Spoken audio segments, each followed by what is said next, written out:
Now, Father LaFour, earlier this evening, we were talking about precisely this topic, that the traditional Redemptorists reject the validity of popes since Vatican II.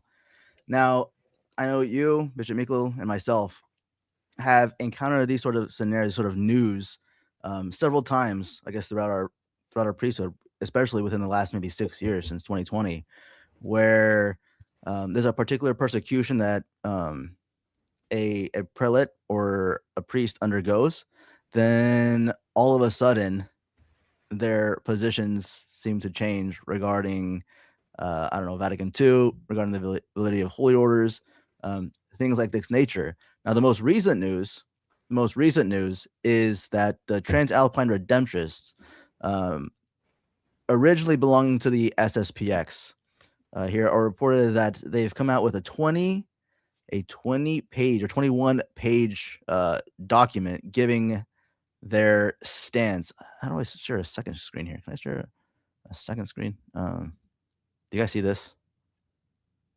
Yes, I see it. The website. Which one? Do you see the just the Traditional Primarium? Says Yeah, traditional just the redemptorists. Let me see if I can. Oh, can I share another one? Stop screen share. Let me share a different screen here with you guys, because this is it's pretty extensive.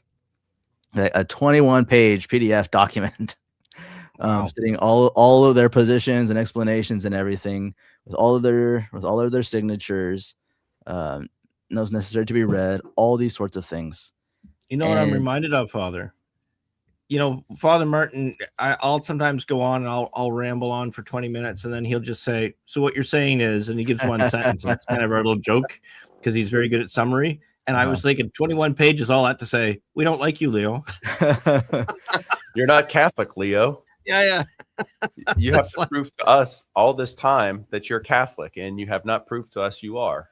And we're no longer beholden to golden handcuffs, and we're not going to suffer it anymore. Well, it was a data point in favor of him, I guess, because he was apparently welcomed in Rome to Dancing Queen today. But sorry, I don't mean to rabbit hole. It's too bad. Back to the Transalpine. Mama always said, when Leo the 14th tells you who he is, believe him. Yeah. Well, I don't know if you guys feel the same way about news like this. I mean, obviously, when a community is big, is well known, especially in the United States, I think there's a couple people from Kansas City that have entered this community, so I kind of know people that know them.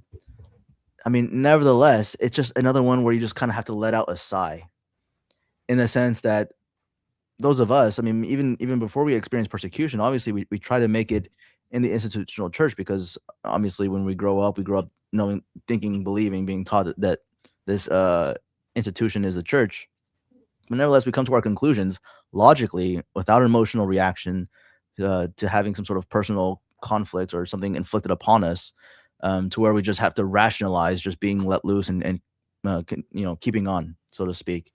But I was reminded very much of like Vigano, I don't know, Father Altman, and then again now the Transalpine Redemptorists, that only once canonical penalties kind of get placed on top of them, all of a sudden their theological opinions seem to change. And not only do they seem to change now because they have loud voices, because of the platforms that have been given by the institution, now they seem to be like kind of telling us what to do. Like, I mean, Vigano was the big one, right?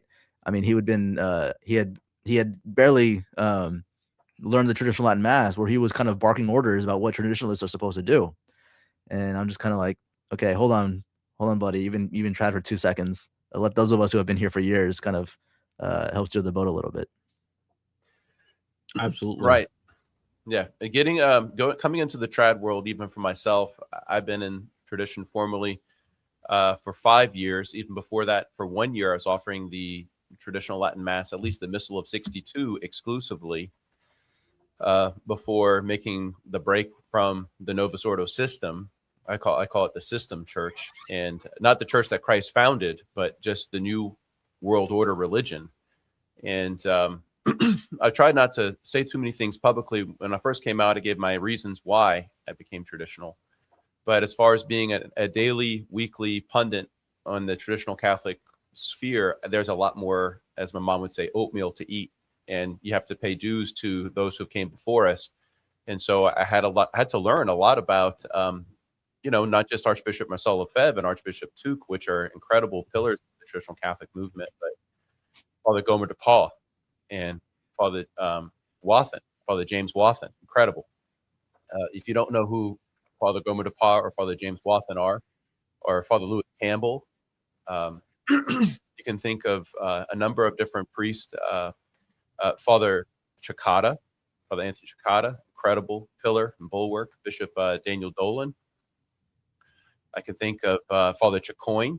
These priests that have gone before us in the traditional faith. Obviously, Archbishop Humphreys of recent memory.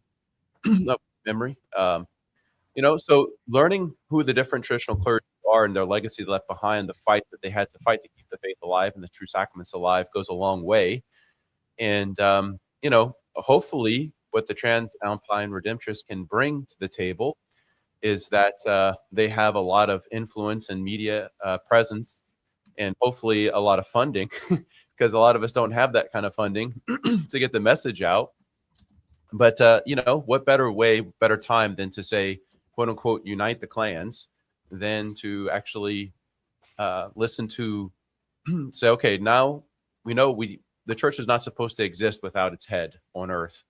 And Bishop Waugh recently came out with this Unum Sanctam bit about gathering as many traditional clergy as possible and laity and religious. That's a wonderful idea.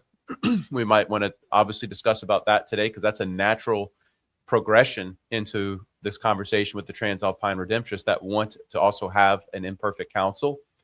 And that's all part of the, what better time to strike when the iron is hot. The only thing that I would say is, let's get to necessarily get to know each other, be best friends, but just get this a sense of who's who, understanding who's who and what's what, and even if what's the pros or what's the cons of having this Unum Sanctam event, because I know some of us have some good strong opinions about it, for and against, and there's good reasons to be for and against such a thing. And part of it's just the practical thing to be against it. But I'll let I know Father Martin discussing beforehand what kind of options there are and possibilities, and Bishop Meikle too. So that's my opening piece for this evening. Your Excellency. Yeah. So I've heard of Bishop Waugh for some time. All good things. We have a mutual friend. I haven't reached out, and vice versa. It's interesting, all the different sort of factions in the trad world where we have overlapping agreements and disagreements. And I've always been of the school of thought that we should unite on adherence to the 20 doctrinal councils, excluding all innovation contrary, accepting everything in de fide aspect, and let a future Catholic Pope sort out our differences amongst us. So that's my position. It's not shared by every traditional bishop, but it is shared by some. And so hopefully, you don't have to agree with everything a particular group does to agree in the core mission. And some of the stuff we're just not going to settle, and certainly not through Twitter. So I'm overall supportive of Bishop Waugh and his work. What I would suggest, and again, I have not been in contact with anybody. I don't have any kind of standing with this group. But what I would say is that I think the idea of an imperfect council is a wise one, but not if it presumes to go right to conclave. I think that first we have to build up a campaign or argument that goes beyond just the people that talk to one another already on Twitter. That basically we make our case for tradition and distinguish between the old and new faith in a way that the ordinary person can understand, to gather all the bishops that we can that are sympathetic to that idea, the 20 doctrinal councils, excluding all innovation contrary, right? So that gets rid of all the bad stuff of Vatican II.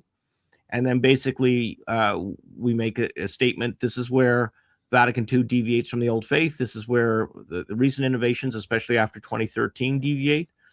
And we call upon, Pope Leo to either resign and make way for make way for some sort of mechanism where actually Catholic people name a Catholic Pope, or if the case is made, which of course we believe it is, Or if he's not going to, at least now we have the battle lines drawn. This is what, see, the enemy's been very clever. He's made it all about the mass. He's made it like the mass is so key and important. But the problem is it's gotten people to think, well, as long as I go to a diocesan indult mass, that everything's okay. No, it's not okay. Your follower kneels before the Pachamama. It's not okay, Leader. right? I mean, yeah, excuse me, your leader. So, I mean, you're following somebody who does that. And so the thing is, there's a problem that the leadership of the institutional Catholic Church, the visible one that most people figure is Catholic Church, it does not believe as the people, the faithful people believe. So we can't change that. That's not my fault or Father Martin's fault or Father Lafour's fault. That is not, we didn't create this. We're just trying to be faithful to the faith that our great grandparents had. And so the idea of an imperfect council, you know, who should have done it? We've been waiting for Frank Walker, God love him, on Canon 212 has that counter. You know, how many days has the dubia not been answered? And Cardinal Burke said he was going to do something. He did nothing. He did nothing. All these people, oh, they'll wear the lace and they'll wear the Kappa Magna, and they do nothing for the faith. They say a pretty mass. Thank you. Congratulations. It has nothing to do with the fight that we're losing the old faith. And so it's a, you know, so he could have used his office to call an imperfect council. But see, he dislikes anybody who's outside the formal institution.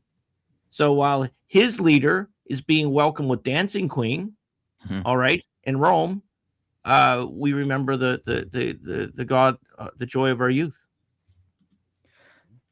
Yeah. So, I mean, you bring up several good points here. I mean, many of us would hesitate. I'm sure if we were in the military and we were going into battle, going into war, if we even had the slightest doubt that our lieutenant, someone who was leading us, making the decisions, life and death situations, you go here, you go here. If we felt that they were incompetent for their job, even the slightest bit of incompetence, we would very much feel a strong hesitation to follow this person. Yet, he who is said to be infallible, who's wearing the white in Rome, is so incompetent as to, when he's already a priest, 40-something years old, to kneel before a Pachamama. So, yeah, there's a lot of hesitation here, but also too, and this is one of the things that, sorry, I was a little bit distracted by you pouring. I'm sorry. That wasn't supposed to be audible. You can only hide a Guinness so far. Yeah, you can at least have the courtesy to turn the mute on, right? Well, exactly. Well, you can, but I don't know what you're doing. So if you don't see me on next edition of Unspoken Issues, you know what happened. So the other thing too is, okay, so there's also some sedevacantist sects, if you want to say SECTS, that are not in line with Bishop Waugh at all. I mean, you have the SGG up in Cincinnati, St. Gertrude the Great, Bishop McGuire, the successor of Bishop Dolan, and then you also have Bishop Sanborn over in Brooksville, Pennsylvania-ish areas, and they're not in line with any of this.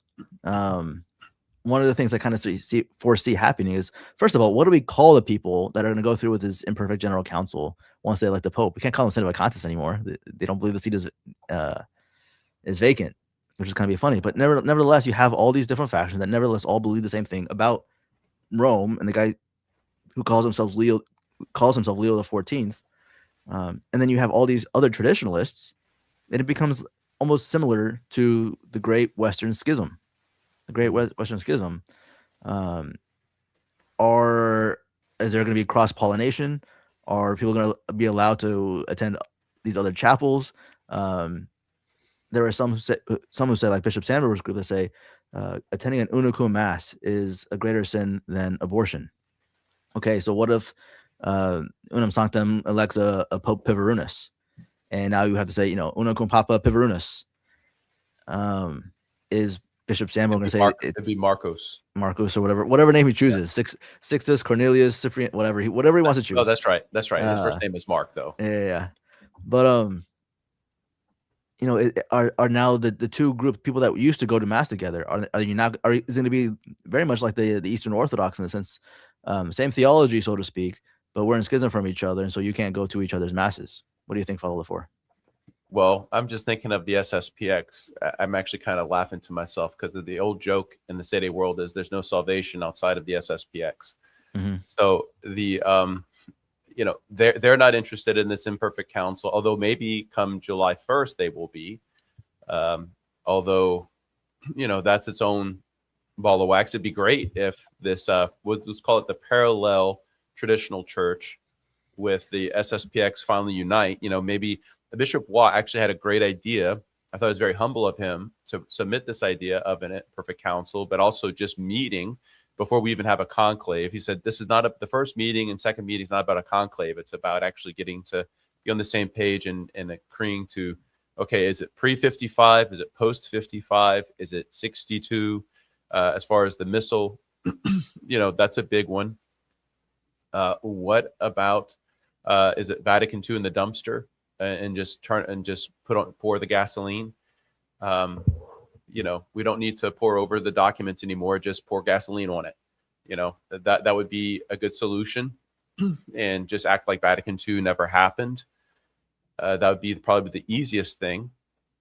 But when it comes to Bishop Waugh, he said that we should elect somebody who's actually a priest.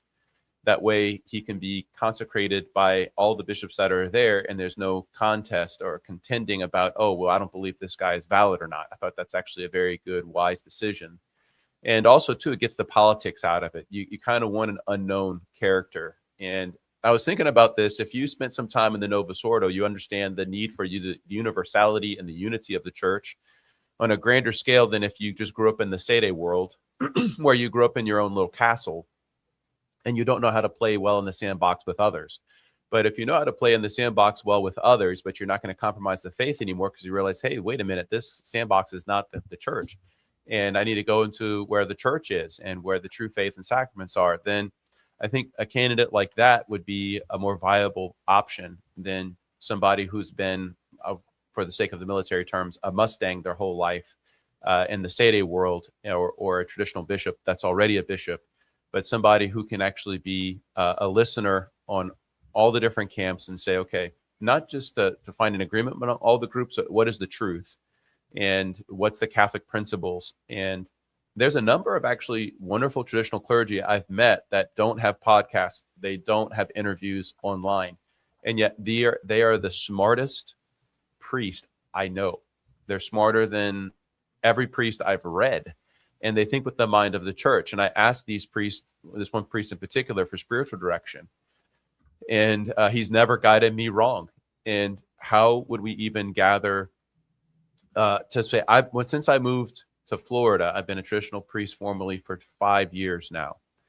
And I've never more earnestly prayed for the unity of all the traditional clergy, all the traditional faithful, since moving to Florida. If anywhere they have more flavors of traditional Catholicism outside of maybe California and New York and France, it's in Florida. And I love all my brother Catholics, and I love all my brother priests and my brother and sister religious.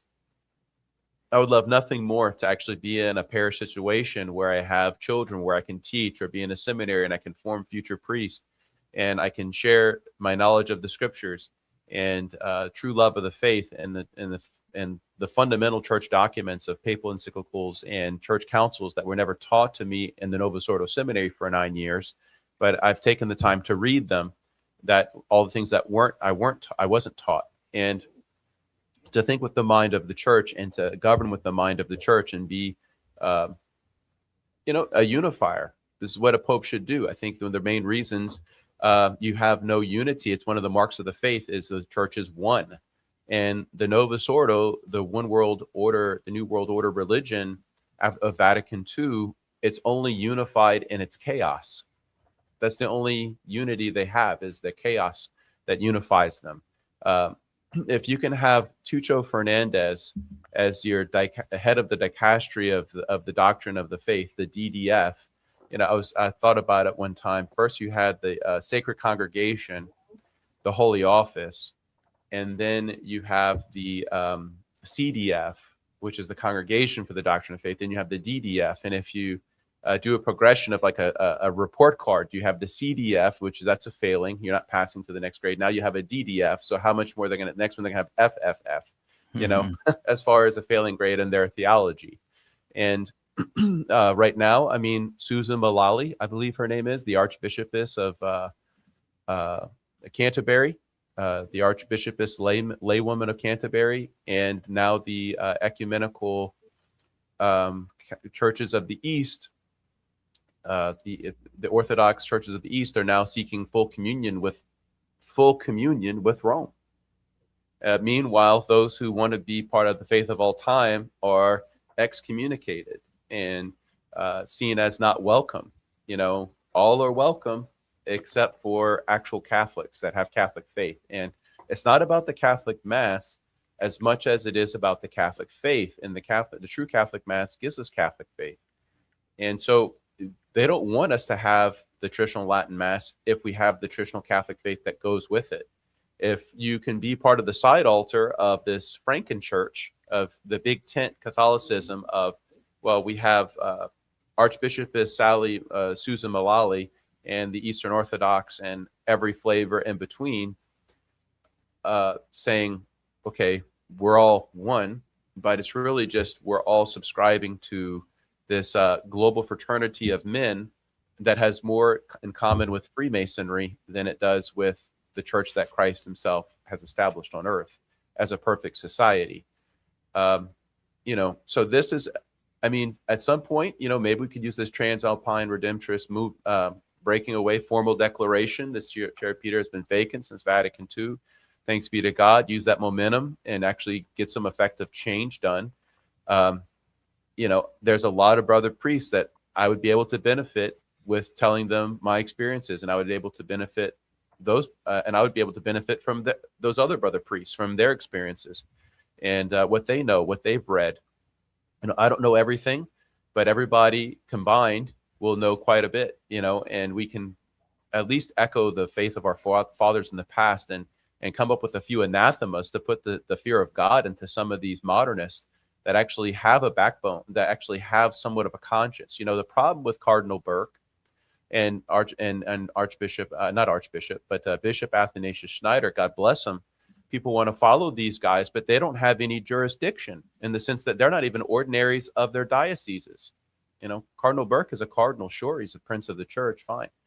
But he doesn't have it, he's not an ordinary. So you can't be a diocesan priest underneath Cardinal Burke or Bishop Schneider. You know, he has no jurisdiction of a office in the world. I mean, and if he is your bishop, you're only one of 10,000 Catholics in, you know, Uzbekistan. I mean, don't you find it odd that the one Catholic, the only bishop in the Novus Ordo with any kind of Catholic faith that actually has some chutzpah behind him is in Uzbekistan? I mean, that's kind of a slap in the face. I mean, otherwise you get a bishop of Tyler, Texas 2.0.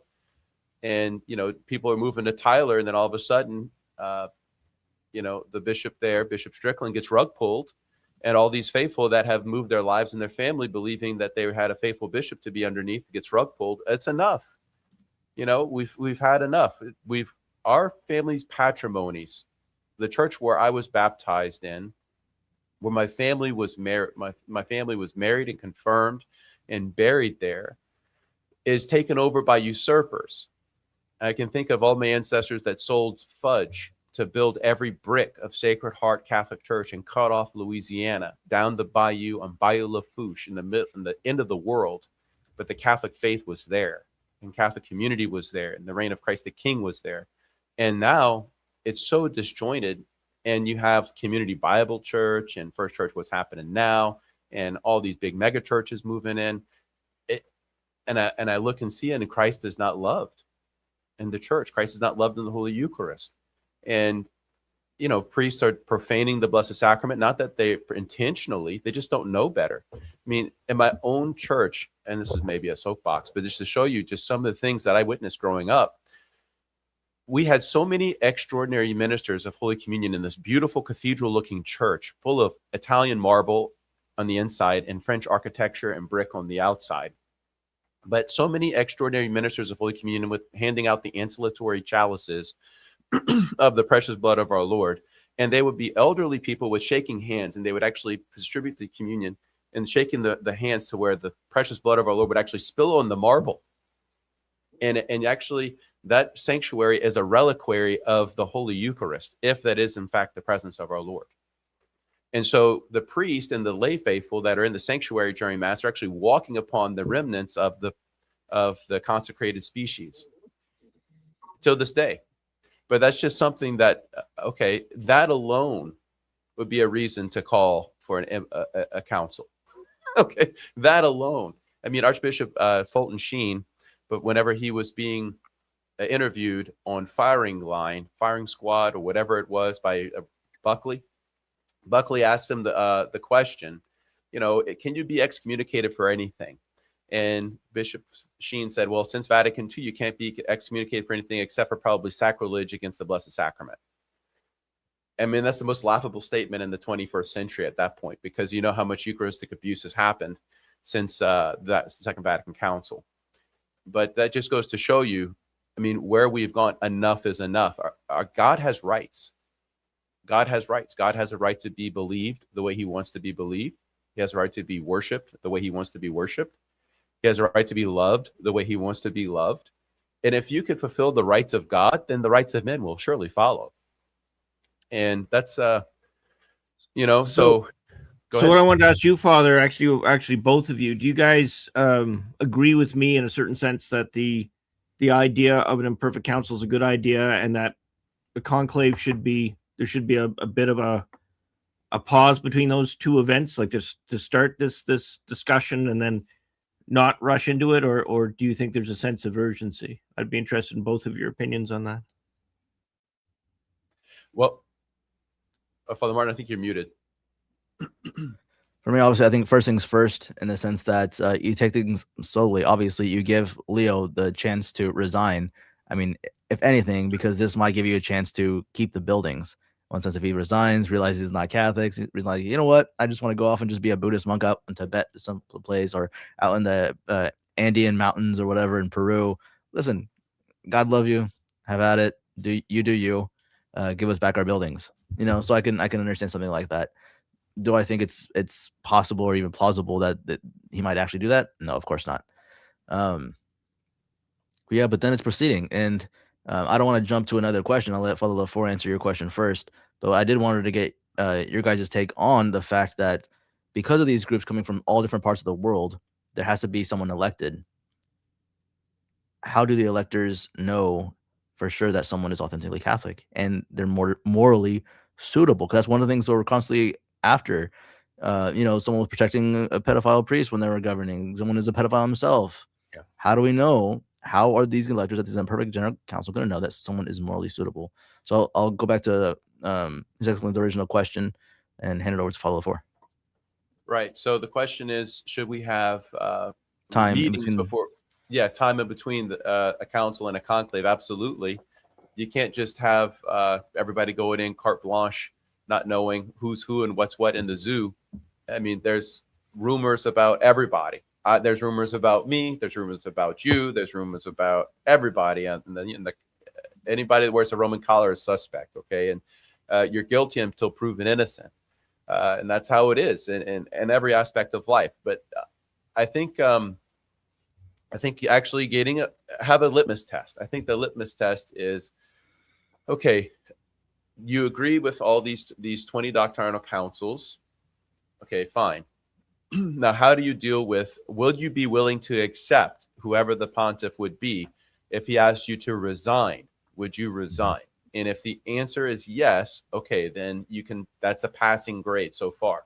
We all have to be willing to submit our offices to whoever is elected. Yeah, even the man himself would be willing to submit. Okay, you can scrutinize. The problem is this.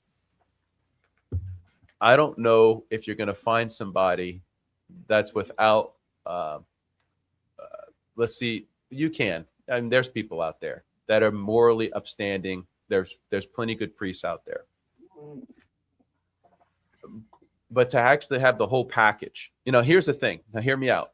How many priests were servile, immoral characters, but they actually were very good popes. Okay, that's all I'm going to say about that.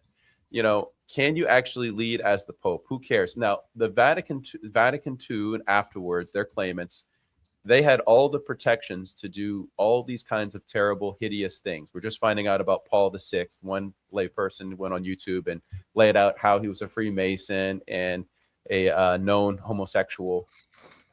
And fair enough. But he was protected enough that he was able to do what he never needed to do.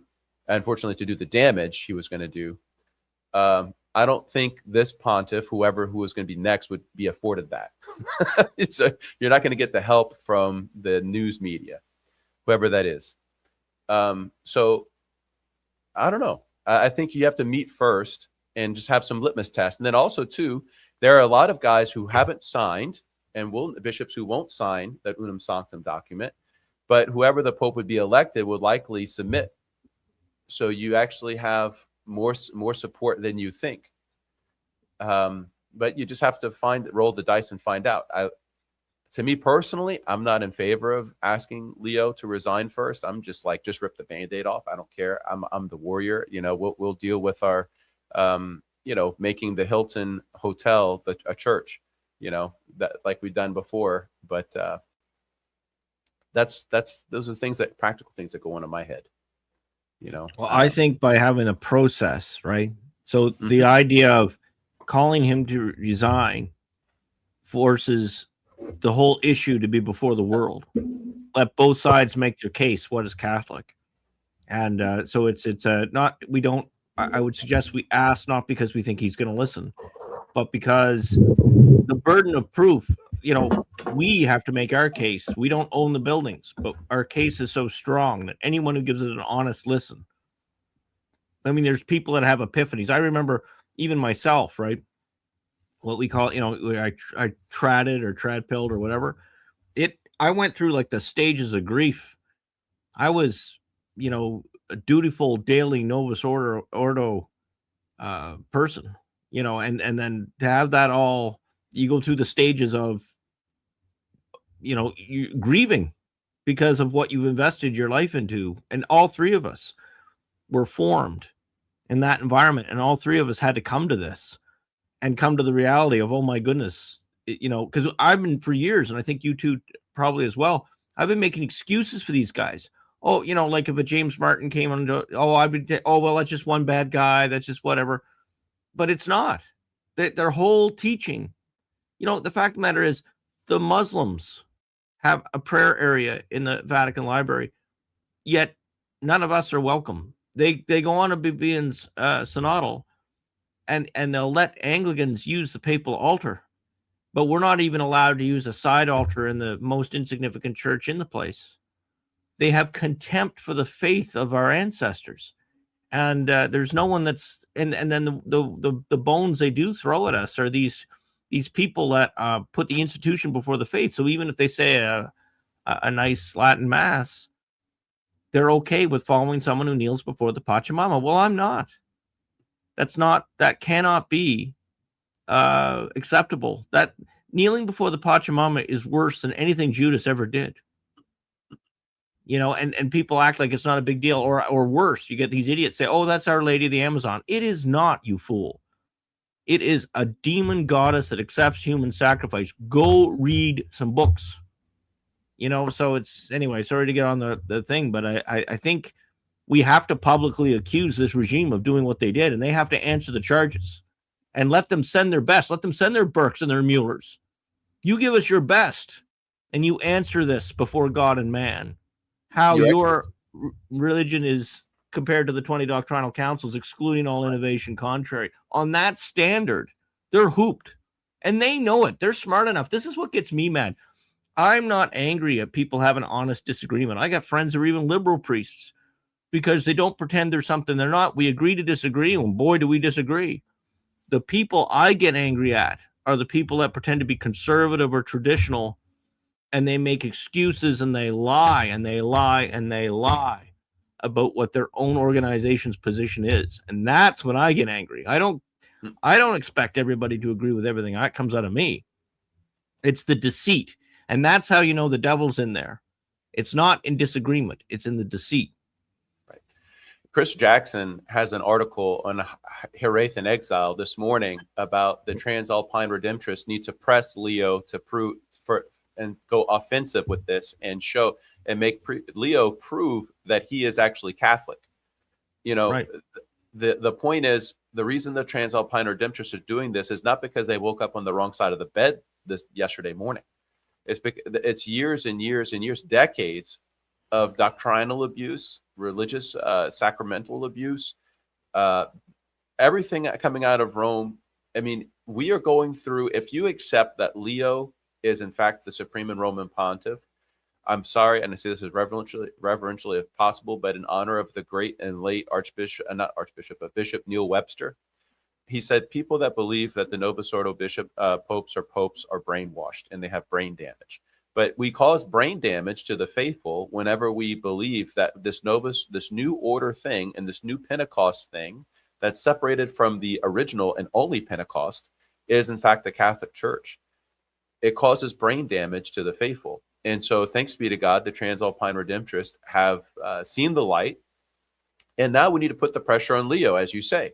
He needs to come up with dossiers to prove exactly. There's Leo the 14th. There's Provost, Pachamama Provost, as a priest. And I'm in South Florida now. There's a lot of nativism down there, paganism, and you don't mess with the Pachamama and not expect to have really bad repercussions. You're dealing with one of the most major demons in all of hell, is the Mother Earth demon. So that's all I got to say. You know, Leo has to prove to us that he is Catholic. You know, is there peaceful and universal acceptance? Well, I would say those Catholics who have the Catholic faith do not universally accept him peacefully. You know, those Catholics that are brain damaged, and I say that very lovingly because, I mean, but we don't realize we're brain damaged until, hey, look, you know, I realize I have brain damage. So, I mean, it's a grieving process. You're right, Your Excellency. You mentioned that grieving process. I mean, I'm a little harsh on it now. It might sound harsh on it now because I'm a little more calloused, but I mean, the cross does that. The truth does that. So when you get exposed to the truth, but we can't lose charity. I don't want to sound uncharitable, but we have to have a love for God and a love for truth. And if the more you love truth, the more we will not put up with the deception. So. There is something interesting that Chris Jackson wrote in his particular article, which, I mean this really nicely. I mean, it's kind of just a pipe dream in the sense that we all know that in the Novus Ordo Church, there is just nothing but kangaroo courts. Canon law, it's in and of itself, is just a pretext for the bishops, for the Pope, to do whatever it is they want. If they want justice, they can be nitpicky in particular and go through a just trial. If they don't want justice, they can find a way to go around the law and get the decision ultimately that they want. So one of the things that Chris Jackson proposes is that the Transalpine Redemptorists actually respond to their accusation of being heretics and schismatics and get these bishops to prove that they are in fact Catholic. Now, that all sounds, oh, look, good, got him. They got to prove they're Catholic and they can't because they're not. But who's a judge? They are. Yeah. They are. And guess what? And guess what? Rome doesn't care. Exactly. Rome doesn't care one iota. They don't. So, they're listening to Dancing Queen in St. Peter's Square. So you can't make it up. As much as people like to rely on justice and trials, I rely on, in a sense, if law is validly promulgated, this is what's binding.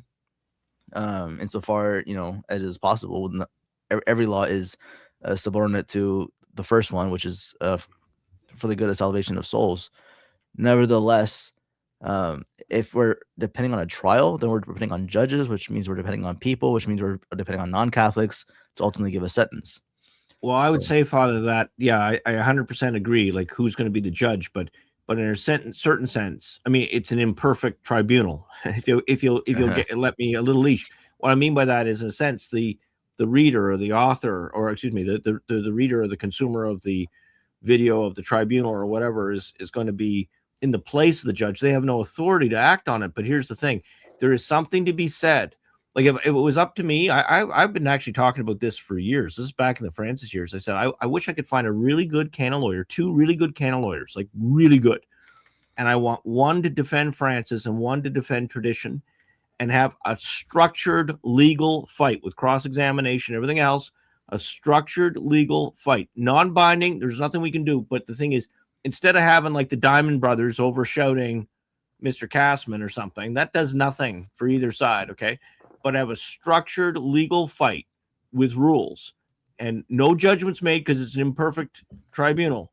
But the idea is both sides present your best case. And I would give, if I had 2 excellent canon lawyers, I would give the best one to the Francis side back in the day. And the reason being is I want them to have every advantage. I want them to have every advantage procedurally there, because I think we would so win with such a landslide for any viewer who is educated in church matters at all. If they heard the case openly and we demonstrated them, we gave you the best defense. I don't even think it'd be close. And just most people they can't handle the truth, because as much as people don't want to realize it, for a lot of people, their faith is they're there primarily for comfort, not the first commandment, not to serve what our Lord wants. It's primarily to make them feel, oh, I'm going to heaven, I'm part of the true church. Well, how can you say that if your leader kneels before a demon goddess, right? Like it's a square circle. And then you know what their response is? It's not with a good argument. They say, well, you're stupid, Father LaFour, or you're evil, or Meikle, you drink too much Guinness, or no, I don't want to hear. No, let the argument, let it be this epic argument with the best canonical minds and best philosophical minds on each side, and let's each side make their best case. They don't have a leg to stand on unless they've invented 5-dimensional square circles. I want to put up another point too about, I hate to go, you're right, Your Excellency, about all of that. I thought about this, another part of this question I forgot to answer, about the meeting first and then having a conclave afterwards was what they want to do in Unum Sanctum. Good. But wherever they meet, whether in the U.S. or Brazil or wherever, the CIA is going to be there. Oh, absolutely. The Mossad is going to be there. We're not going to be alone. So whatever we discuss is going to be, they're going to be infiltrators they're going to be flies on the wall. I mean, I'm sure there's a bishop or priest in that signature line that's an open lie about who they are, or they exist in tradition already and they're actually psyops. Yep. Not psyops, but infiltrators. And 100% I mean, agree. I think I've encountered a handful of them already in tradition. I believe I have. I don't want to say who they are, but I believe I actually have. And it's creepy to think that they get you to think that they're your friend. And then as soon as they can, God bless you. So they get all the dirt on you, then they turn it against you. So, and it's not like bad dirt even. But whatever they're going to learn, they're going to, try to use against you. So I just also want to lift up that point. Like, there's no way to secure this meeting. So it would have to be an act of God to actually have a pure meeting without any interference. The devil has his tail in everything. So I did want to bring up that point about an imperfect. Good point. Well, the CIA probably already signed up on the in Sanctum site. So that's what I said. Yeah, I mentioned that. One of them, there's like 1 or 2 signatures already. That's them. When they come with patriots and white masks folded up to their heads, and anyway, it's the ones with the MAGA hats. Yeah, there you go. do you think, are they going to try to do it like with the schemas and everything like that as well, or what's the plan? I haven't gone through the site. I mean, I'm in principle in agreement. I'll tell you right off. My only fear, and you guys don't flame me, but I just don't want another Pope Michael II, right? So, I mean, that's kind of I'm not against it. I think everything I've heard about Bishop Waugh is wonderful. So I have nothing negative. I love the idea. I'm just concerned. Don't get a bunch of bishops together and then just name somebody, right? That's really, you can't do that. It's got to be a serious process that really, what really could be beautiful is all these guys, finally, we get together in a common process to articulate the traditional vision, what everybody, and then, you know what I mean? And it sort of earns its stripes. And then if it has to go that route, it's earned its stripes, you know. I mean, Your The other Excellency, you know how rigorously we vet the people that even just want to join our organization. Now, True. imagine doing that large scale for not only all these bishops, but all the priests that even could be recommended as an option. Like, where is the actual scrutiny going to take place? Right. After the scrutiny, where is that putative pope going to go? Is he going to go to live in Rome, and all of a sudden he's got bad coffee, you know, and then he's going to meet Jesus? He'll Right? go with Vigano, because he's in a citadel in Antioch. Yeah. So actually, this brings up another point about Robert Hugh Benson, who wrote the book Lord of the World. And so, spoiler alert, the way Lord of the World ends is the true pope, who was an English pope named Father Francis Percy, I believe his name is. He's the putative. He's designated as by his predecessor as like, when I die, you're the next guy who's going to be pope. And he's made the pope, but the problem is the Antichrist is in charge at that time, and so he goes to bring the see moves from Rome to Nazareth, and he gets as many of the bishops and cardinals together, and the Antichrist comes with his army to kill the pope and the last remaining bishops and cardinals. And then Christ comes and saves the day, and it's the end of the book. So that's how the story ends. But so we might be in a situation where it's an Avignon papacy, where we actually have to be outside of the city of Rome, but wherever Peter is, there is the church. So it might be that case. Now, we are 70 years from 1958. 1958 was the death of the last true Catholic Pope, according to the sedevacantist position, the mainstream one. And 70 years from that would be 2028. So it could very well line up that we would have a designated pope by then of the traditional Catholics, the parallel Catholic Church. Well, not the parallel, the one Holy Catholic and Apostolic Church, not LLC. You know, the LLC is the Vatican II sect. But it would at least give some, if all the traditional Catholic churches just stop sniping each other, that would be wonderful. I would love that. I mean, even if we just had that'd be wonderful, because there's so many Catholics that want to convert to the faith, but to see how we bicker. And I'm not trying to bicker. Okay, I'll defend myself and I'll defend my brother priest, but just don't undercut me. You know, I don't undercut you. You know, but and I'm saying that in general. But when they see that, they actually don't want to convert. When they see our disunity, and they say, "Oh, this can't be the church. It can't be this." Or they say, "I might as well be Orthodox." That's the worst. Yeah. Right. So I mean, this is the problem. Both Trad World and Francis Leo have done more for converting people to the Orthodox than any Orthodox saint, which should horrify the Orthodox as much as it horrifies us. Okay, real quick. Come on, Father Martin. Yeah, he has my vote. Bring me my sede gestatoria. But he'll make Brother Chewy a cardinal before he does his poor old friend Mikkel. Cardinal Chewy. Yeah. The Catechism of Cardinal Chewy, the CCC. Do you think there's a chance the SSPX and SSPX Resistance would sign the letter on Unum Sanctum and join the conversation? You think they would even be invited? I don't think they'd even sign it. I think they're big enough an organization that can survive themselves. They need nobody else. I mean, they want the truth of the faith, but I don't think they have any need or desire to. Again, we're talking about not being able to vet other priests, all that kind of stuff. I don't think they're anxious to attribute or attach themselves to other clergy, other groups that could then damage their reputation. That's usually the hard part. Like, I mean, like I said, we're very cautious about who we affiliate ourselves, who we're allowed to affiliate with us. And so just going into this conclave, not knowing, first of all, we don't even know the names of the bishops and the priests and the religious who are going. What if one of them has, just got out of jail for however many counts of sexual abuse or, kitty, whatever on the computer? None of us know. And we're going to go sit down next to them and vote for the next pope. None of us know. Yeah. Right. So.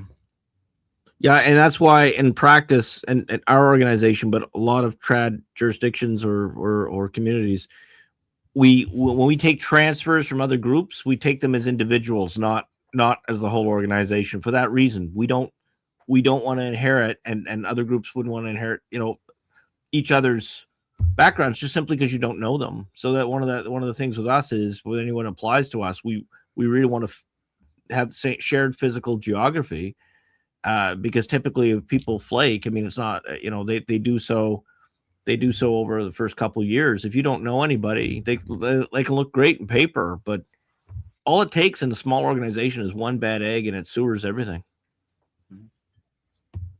Yeah.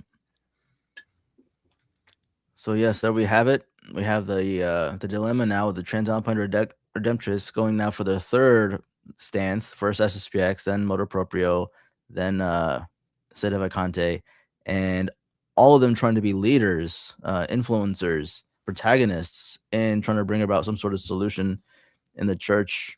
I mean, are they going to be Sede Vacantes tomorrow? Who knows? They switched 2 times now. We'll just see. Maybe Sede Vacantes and the new Pope persecutes them. Where do they go then? So we shall see. I just want to give one last joke to the Palmarians. So the Palmarians had their council, right? And there's a Pope of the Palmarian Church in Spain.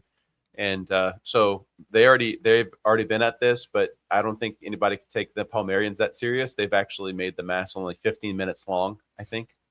So it's not even like the old Mass anymore. But that would be the safest way. There's no CIA people in the Palmarians because they're that crazy.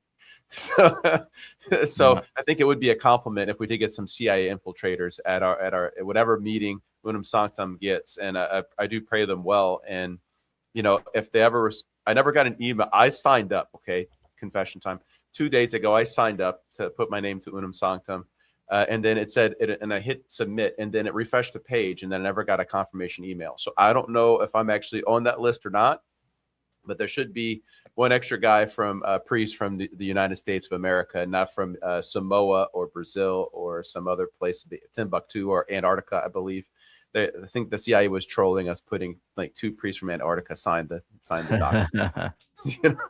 So that's how you know. Exactly. All right. Well, Alberto and I will see all of you here back this Friday for Friday Night Leisure at 8 p.m. Eastern Time, just to hang out with you guys, answer any questions you have in the chat, and just to chill. So see you all there. God bless.